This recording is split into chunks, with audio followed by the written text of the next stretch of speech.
We want to beat Ohio State, people. Ohio State's like 1,300 ahead of us. You can't let Ohio State beat Michigan. Okay, they haven't beat Michigan on the football field in 5 years, so you can't let them beat Michigan in the subscriber count. So subscribe to Michigan football and tell everyone else to do it too. All right, so here we go. So obviously, while Ohio State is winning all these offseason national championships with their hire of, the Alabama center that can't snap the ball, the guy who's going to get benched at Kansas State, they're making really great decisions and they're winning the offseason.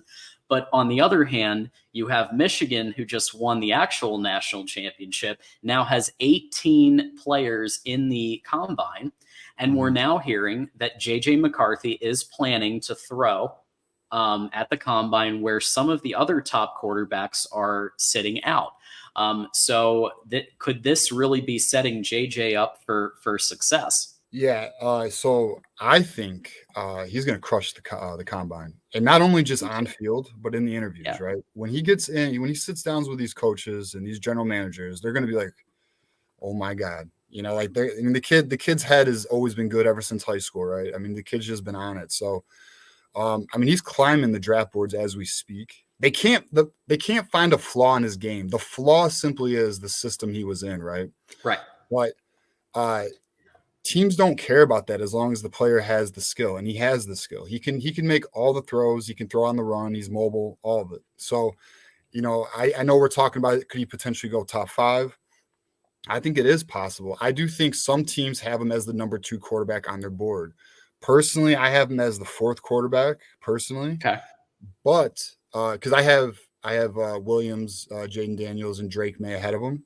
I think him and Penix are kind of maybe even, but I think the issue with Penix is his injury history and also his age, right? So those are negative knocks that I would have on Penix. But yeah. So I do think there are teams out there who look at JJ McCarthy because he's young. Isn't JJ only 20 right now? I think he's 20. I think, yeah. He's only one of the younger quarterbacks. So, I think they see the potential. We could see him go top 5. He did. He turned 21 a month ago. But okay. Yes, your point still stands. Right.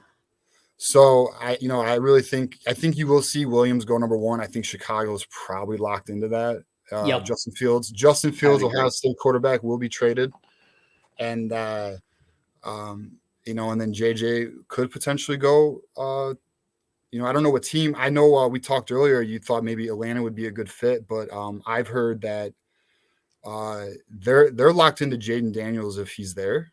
If he's not there, then maybe JJ is the fit. And I'll tell you right now, that's a great match for JJ McCarthy, man. You got Bijan, you got Pitts, you got that offensive line. That'd be, if he went to Atlanta, that might be best case scenario, honestly. Unless he went later, later rounds like a Pittsburgh or something. But in terms of early in the draft, Atlanta might be the best match. Yeah, and people say the system and the system, and I don't think you're wrong, because there is an element of that. There's no question that he doesn't have the opportunities to sling it like a Caleb Williams did with Lincoln Riley. Everybody knows that. But people, now you've watched every snap of Michigan football, as I have, and as many who are watching this right now in February have probably done the same because they're diehards, right? And, we watched against Western Michigan, his first game doing anything really, with that across the body, across the field, pass that went like 60 something, 70 something yards. And we knew then, I think, that he was going to be the future starter. The entire crowd lit up. And then we saw from there, even in the Alabama game, I'd say 95% of our previous quarterbacks lose that game, right? Like JJ had to use his athleticism in that 4th quarter. And even with that like athletic ability to one-handed catch the ball, then throw it to Roman Wilson. Mm. Some of the throws and like athletic ability, I know he can play hero ball sometimes. He really does need to learn how to throw the ball away. That's still a knock on him.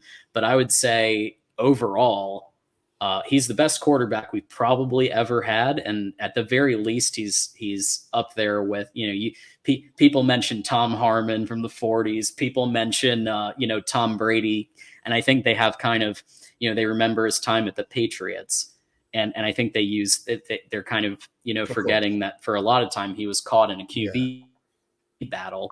I think JJ is the best quarterback we've ever had, and so even though the system hasn't really benefited him fully, you've still seen quite a bit, and he's got plenty of film he can show these guys.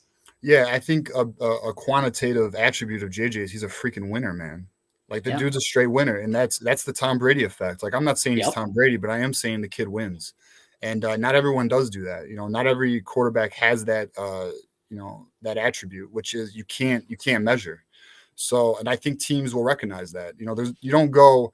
I mean, what was his record? One loss, and I don't even know what his record was. One loss. Yeah, but I mean, he's like one of the winningest quarterbacks of all time in college football. Yeah. I think he's gonna be fun to watch when he reaches, gets the NFL, see what team he gets on. Hopefully, Chicago doesn't do anything smart.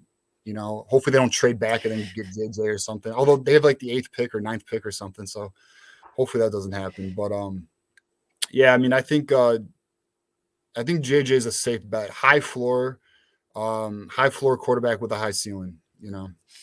Yeah, and I know you mentioned Jaden Daniels. I mean, I'm seeing him projected maybe 3rd at the Patriots, and if he goes 3rd at the Patriots, then JJ is absolutely in play for the Falcons. Yeah, personally, I like Jaden Daniels. That's the core. I like him more than Williams. I think Williams has a poor attitude. I think he's got a me attitude. He's not even hiring an agent. I don't know. Red flag. Yeah, and he may not go to certain schools. Just depending on his mood. Pull an Eli Manning. Yeah, he told Chicago he didn't want to go to Chicago. He already told them that. But he might be going to Chicago, so that'll be fun.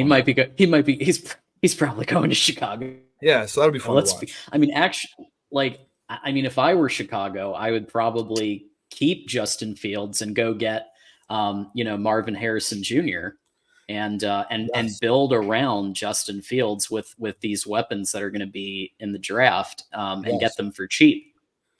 They need to get I agree. Marvin Harrison Jr. and get another offensive lineman. That's what they need to do. But whatever. Let them do what they want. I don't care. Yeah. Well, yeah, exactly. I think Justin Fields pretty damn dangerous. He got a lot better last year. I'm not saying he's amazing, but he did get a lot better. He is a dangerous quarterback. No, I mean, and if he's throwing to Marvin Harrison Jr., who I believe is probably the best wide receiver in the last 5 years, and I'm counting some really good wide receivers in that. But if you noticed what Ohio State's offense was like with him on the field and what Ohio State's offense was like without him on the field, it was two different teams. That's how you know when somebody's a real impact player. Yeah, ask Georgia. Right. Exactly. Yeah.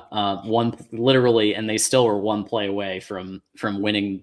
Basically getting to the Natty game and probably beating TCU. So yeah, kickers don't matter though. They're not people. Yeah. Yeah. So real quick, I do want to encourage everybody. We do have a merch store. Check it out. Our buddy Moose always posts the link, and we appreciate that. Mike Ford, I believe, is in the chat, and he likes to show off his Michigan hoodie that he got from the merch store. But check it out. You got hoodies, you got pint glasses, so you can cheers to Michigan's recent national championship. There's even a dog bowl, flag, all kinds of interesting merchandise that you can check out to celebrate Michigan and the channel. So thanks Moose for letting us all know about that. And if you haven't gotten your merch yet, for that special someone who's a college football fan in your life, there's the link. All right. So with that said, it's not just JJ, although of course we love JJ. We're going to miss JJ, but there are 17 other players who are also going to the combine and are going to be up for the draft. And so I've been looking at kind of some of these sites and kind of where people have everybody. And I kind of expected Chris Jenkins to be very high. And he is. And I expected Junior Colson to be very high, and he is. Blake Corum's, I think, a little lower, slightly lower than he would have been if not for that injury kind of just slowing down. And obviously he was still amazing, but there was a lot of film that showed that he was just a half step, not quite at his absolute peak. But I would say Roman Wilson has climbed significantly. Yeah. If you watched his Senior Bowl, and I'm saying to people in chat, if you guys have watched, because I know you have, TJ, but if you watched the Senior Bowl practices and just what he was able to do against those defenders, he really looks like a elite wide receiver, and that's remarkable. We haven't exactly had the best luck the last couple of years with elite wide receiver play, right? Roman Wilson has broken the ceiling, and he's really impressed people apparently, and impressed NFL scouts. Yeah, he's an excellent route runner. I mean, outside of his speed, he's going to crush the combine. I mean, I fully expect him to be drafted second round. I'm seeing a lot of big boards say like top 60, or, he's ranked in the 50s. I think Pro Football Focus has him in the 50s, and a couple other big boards I've seen in the 50s. So we should see a second round wide receiver.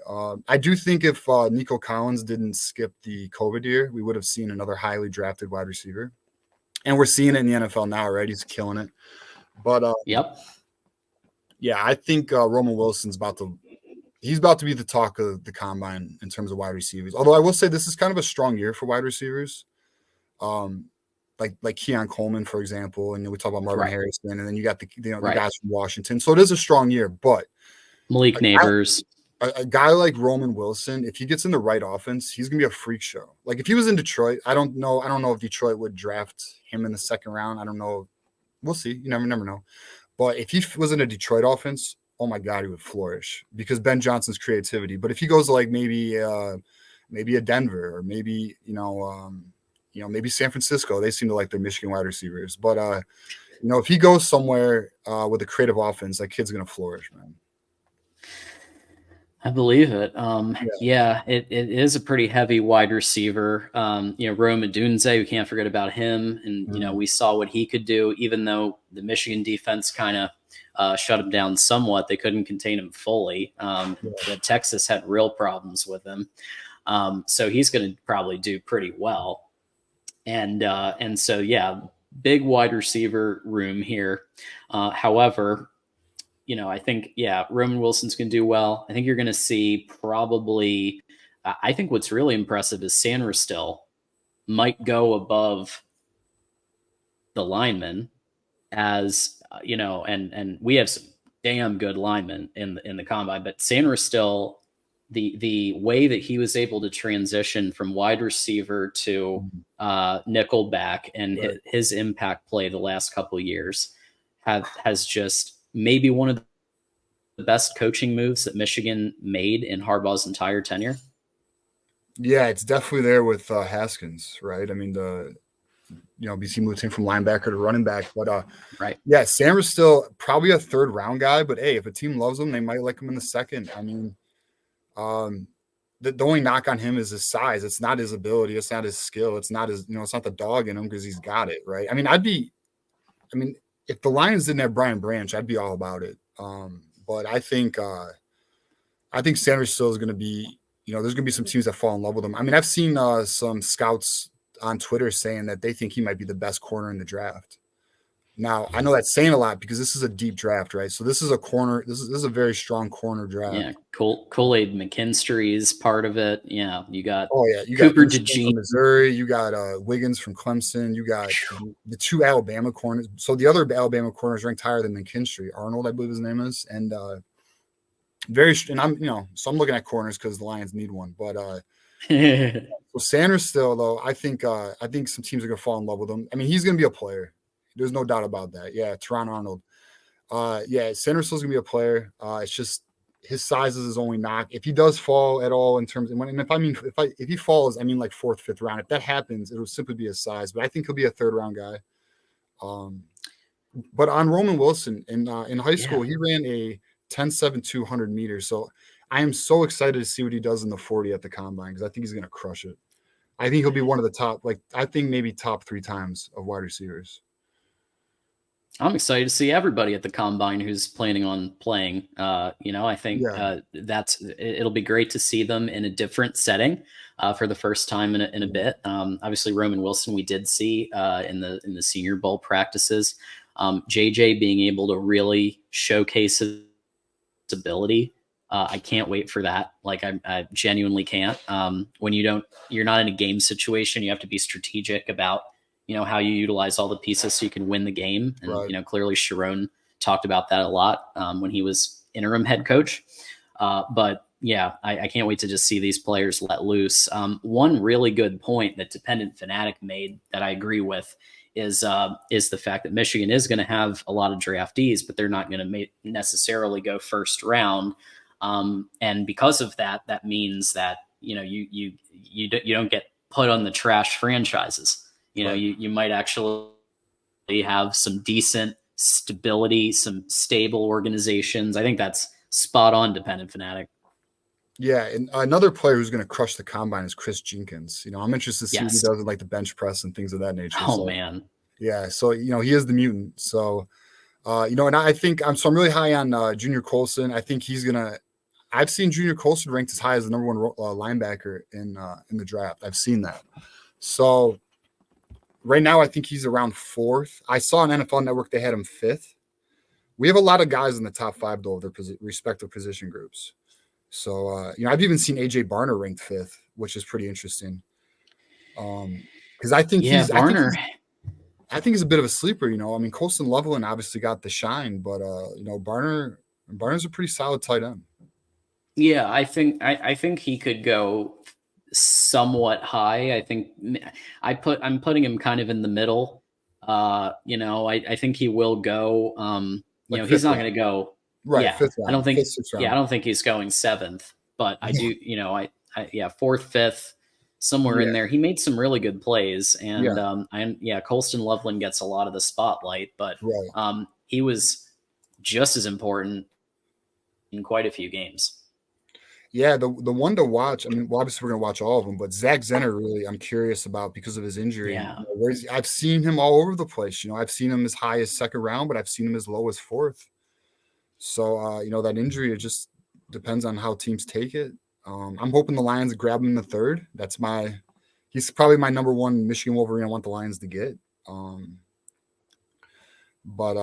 think and I think he's a steal, by the way. I mean, I think Zach Zenner, I mean, we all know. We saw what he was. I mean, he's a damn juggernaut. So and then Keegan too. Keegan's a damn good guard. And I don't know why I don't know why he's ranked.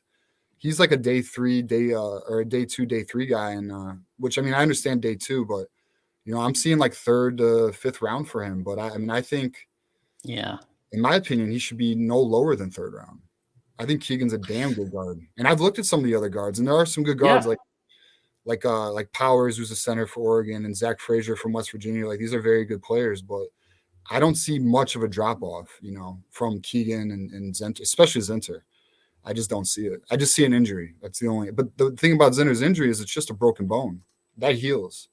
You don't lose ability. It's not like an ACL or anything too structural. So we'll just have to see.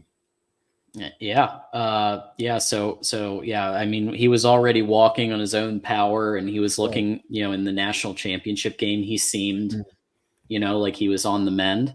And I guess we'll we'll find out. I mean, I thought Barner in the Senior Bowl, he was more used as a blocker. He didn't really have a ton. I mean, maybe I missed it because I didn't watch the whole thing, admittedly, but I did see quite a bit. He was used as a blocker a lot in that game. But he's had some. He's definitely broken out. Unfortunately, it does seem like Cornelius Johnson, is going to probably be that seventh kind of bubble guy.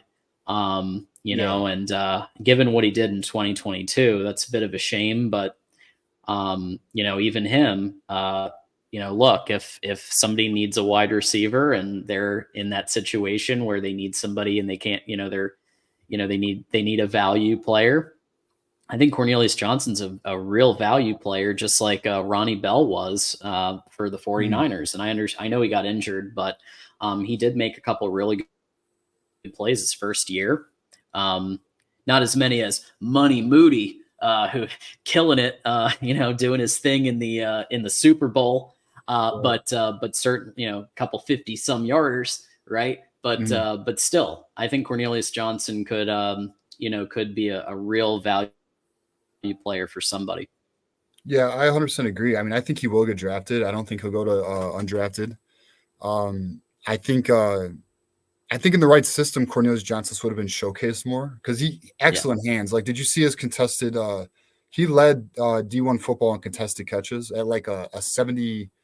It was like one of those next gen stats. It was insane. He cleared it by like he was number one by so much by like I don't even know. The next closest person to him wasn't even in like within 30% of contested catches. It was insane. But 82%, 82% contested catches. Yeah, it's insane. And the next closest is like, do you see what second is? Because it's insane. They're not even close. But I think Cornelius Johnson will get drafted. I think I think the only players who we might have to be a little worried about not getting drafted is potentially like a Trente Jones. Maybe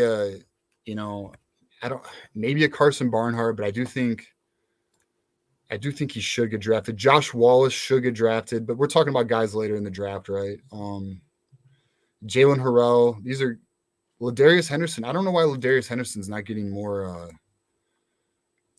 He's kind of lower on the boards from what I'm seeing, but that doesn't necessarily mean NFL teams think the same way. It's just what the so-called draft analysts think. But the other thing, there's only so many spots. Also, I mean, there's a lot of talent, and there's only so many spots, and so people who we think should go higher than they're actually going to go, and then there's people who are going to go higher that we don't think are going to go as high. I mean, that's just how it rolls. So I can't wait to see the combine, and then obviously see how it goes in April. Yeah, and plus we're going for the record here. I mean, doesn't Georgia has the record with 15 drafted, right? Right. Yeah. So we're going if we break that, geez, dude, breaking the combine invite record, breaking the drafted record, winning the national title. What a year. Hey, that's what we like to see.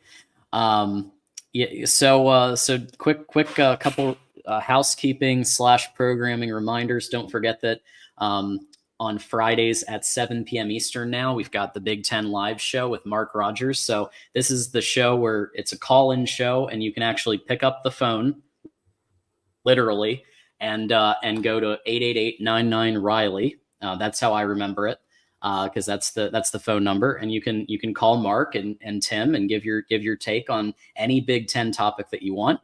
Then I host the Monday night Big Ten show, which we call the Ocho, at 8 p.m. Eastern. We just had Maryland week with Trey Moore from Locked On Terps. I thought it was a really good discussion. And every week we find somebody who reps their school and some media guest, and have a nice chat for a half hour. And then we bring on our community panel and talk all about the Big Ten and what's the latest news there. So check that out.